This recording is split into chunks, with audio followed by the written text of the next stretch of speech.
So the U.S. is starting to build up for war with Iran. This is really terrifying. At the direction of National Security Advisor John Bolton, Acting Defense Secretary Patrick Shanahan last week presented top White House national security officials with a plan to send up to 120,000 troops to the Middle East in the event that Iran, quote, attack American forces or accelerate work on nuclear weapons, the New York Times reports. The details are, the plan was reportedly presented during a meeting about the Trump administration's broader Iran policy, attended, among others, by Bolton, CIA Director Gina Haspel, who literally ordered torture, Joint Chiefs of Staff Chairman General Joseph Dunford, and Director of National Intelligence Dan Coates.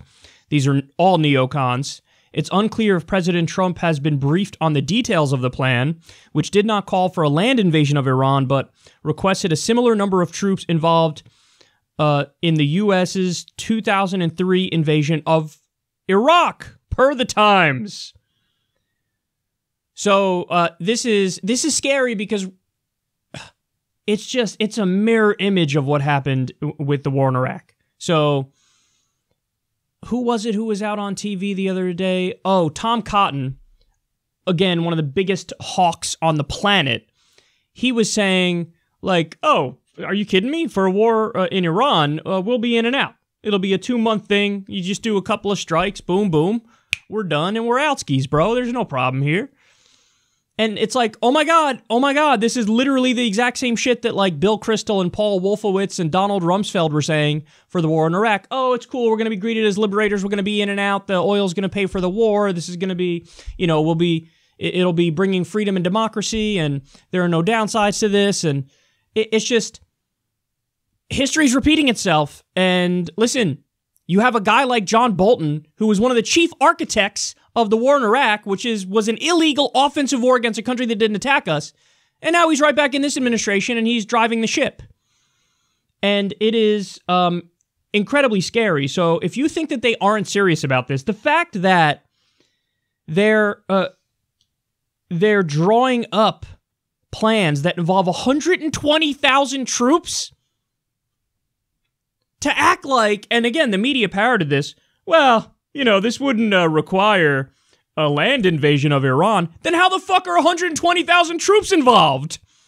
It's journalistic malpractice, the way that this stuff is covered, because whatever the officials in the government say, the people in the media are just stenographers to power. So they frame it as like, well, even though it would be 120,000 troops, they say it wouldn't require a land invasion, so we're just going to write it wouldn't require a land invasion. You're supposed to hold them accountable. You're supposed to ask the follow-up question. So what do you mean 120,000 troops are involved, but it's not a ground invasion? What the fuck are you talking about? That makes zero sense.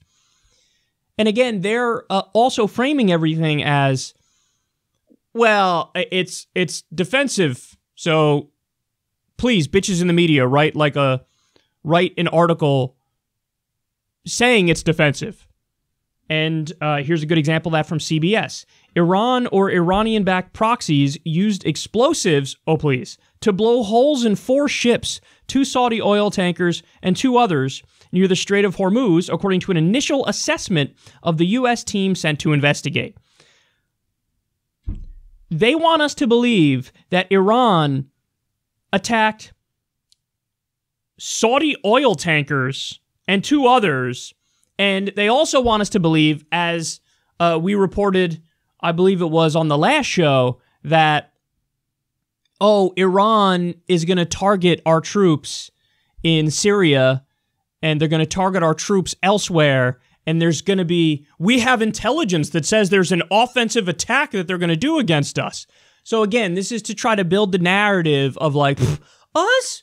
No, little old USA, we didn't do nothing wrong at all, Papa, and we're just going on the defense to try to protect ourselves, Papa. That's all we're doing. What a sick joke. Again, if the media was half decent, there would be at least a line about they haven't presented any evidence of this. There's no reason to believe it. I mean, the original source they're claiming is Israeli intelligence. Israel has openly wanted to attack Iran for well over a decade. Netanyahu is on the record as saying he wants to attack Iran.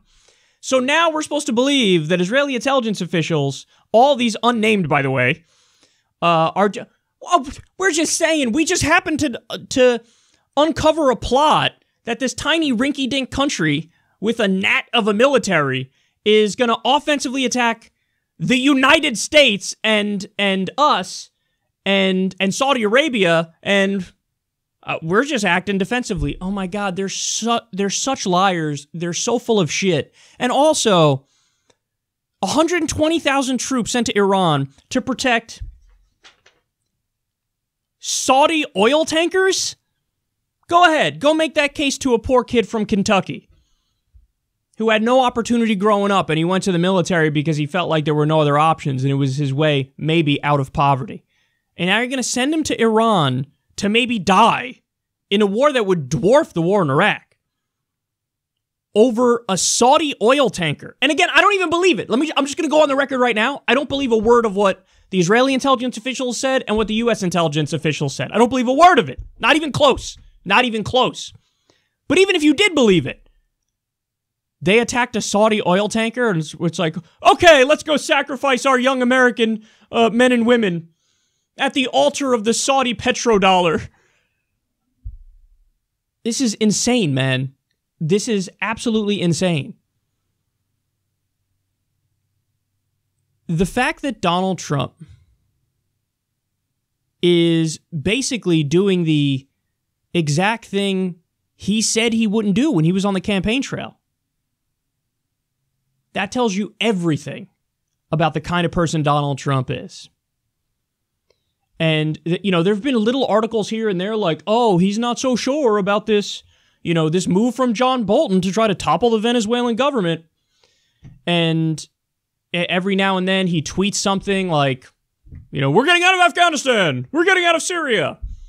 But just understand, the policy is never matching that stuff.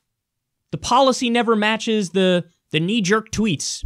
The policy never matches the whispers to the media about, oh, Trump isn't so sure about toppling another government.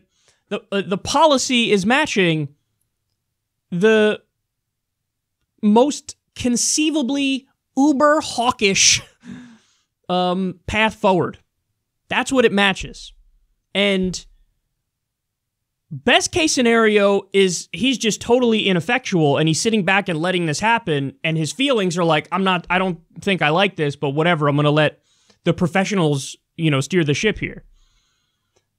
Worst case scenario is, yeah, he's just a politician, he talks out of both sides of his mouth, but he's actively cheering on all this stuff, and he's totally fine with the regime change approach. You know, Donald Trump, there are things he said in the past that lead me to believe that he would be massively hawkish, even though sometimes he says the opposite. Because he's framed it before as, like, not fighting, not doing military invasions, not bombing, as, like, that's weak. And he frames strength as smart. He said it before in regards to the border, too, like, oh, like we need to shut down the border because we got all these bad people, these criminals coming in and all these drugs coming in, and we got to be smart. We got to be smart about this. So in his mind, the more hawkish you are, the more ruthless you are. In the case of Iran and Venezuela, the more offensive you are. Well, that's not just tougher, that's also smarter.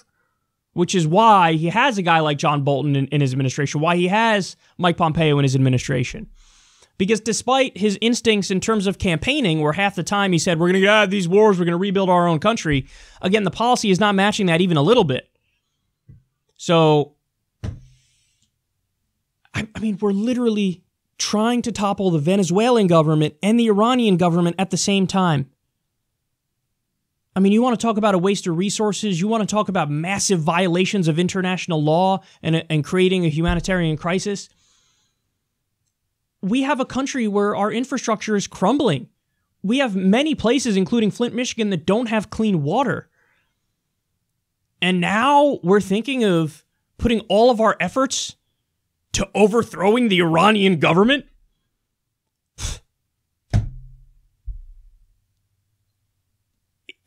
It's so hard to wrap your mind around. We're watching this dumpster fire unfold right in front of us.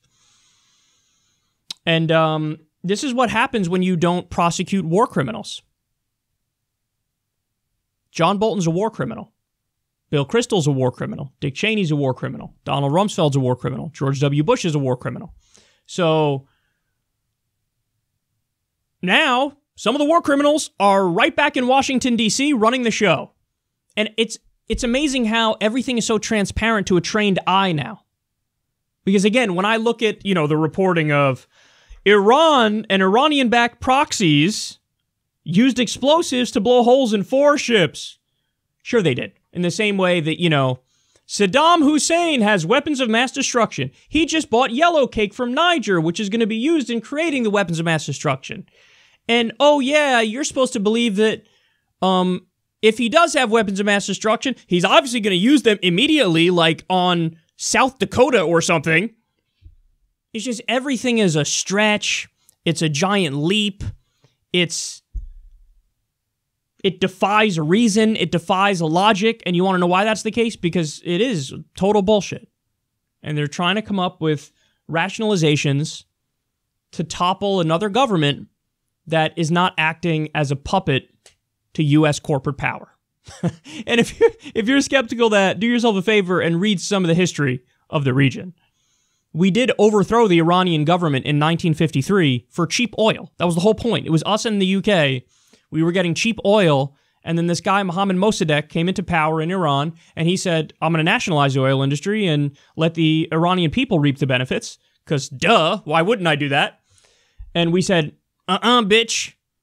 So the CIA toppled him, and we put into place the Shah, who was a dictator, and it was because of his rule that, 20 years later, a little over 20 years later, you had the Islamic Revolution.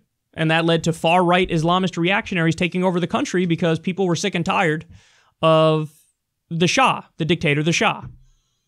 So the idea that now, we just care about the people of Venezuela and the people of Iran. That's all we care about, yes. You're sanctioning the shit out of Venezuela, and as a result of that, people are struggling. Not just from the sanctions. It's not like Maduro's good, but the sanctions are definitely strangling that country. If you cared about the people of Venezuela, you would lift the sanctions because they're hurting regular people. You want us to believe that you care about Iran, and you want to free them from this dictatorship. 73% of the world's dictatorships are supported by the U.S. Obviously, our concern is not about dictatorships or a theocracy over there. We don't care about that stuff. We don't care about it at all. We didn't in the case of Iraq. We didn't with any of our interventions. But here we go again. Rinse, repeat, rinse, repeat. They crafted a plan to send 120,000 troops there. And I love how as they do that, they're like, no, but this isn't a ground invasion or anything. And it's not like, it wouldn't be like a war, even though we would bomb them and send 120,000 troops. I don't know what you're talking about. Are they buying this? No, we're not buying it. We've been lied to for so long, and we've been at war for so long that they're comical with their approach to it now because it's so nonchalant. So I don't know. They attacked a Saudi oil tanker or something. They maybe not really were saying they would target us or, yeah, sure. They're going to provoke us? Utter nonsense. And I need you to remember, we were the people who originally violated the Iran deal, and we pulled out of it, and they were still abiding by it, even though the IAEA said they've followed this to a T. They haven't done anything wrong here. Even after we pulled out, they still followed it because Europe was still following it. And then now, finally, after we provoke them and violate the deal and slap them in the face and put sanctions on them again and fucking prevent medicine from getting to them, to the people, they finally go, okay, we're going to enrich to 20%. Now, why are they saying that? Because now they're fucking afraid that we're going to literally try to topple them. So, of course, they're going to enrich to 20%. They want a deterrent to what the U.S. looks like we're clearly going to do. And our response is to pretend like they're being offensive and to say, maybe we topple you, maybe we send 120,000 troops there, maybe we attempt to do regime change. And woe is us, we're the victim. Of course, yes, the U.S. is the victim. We're bombing 8 countries right this second, but somehow we're the victim.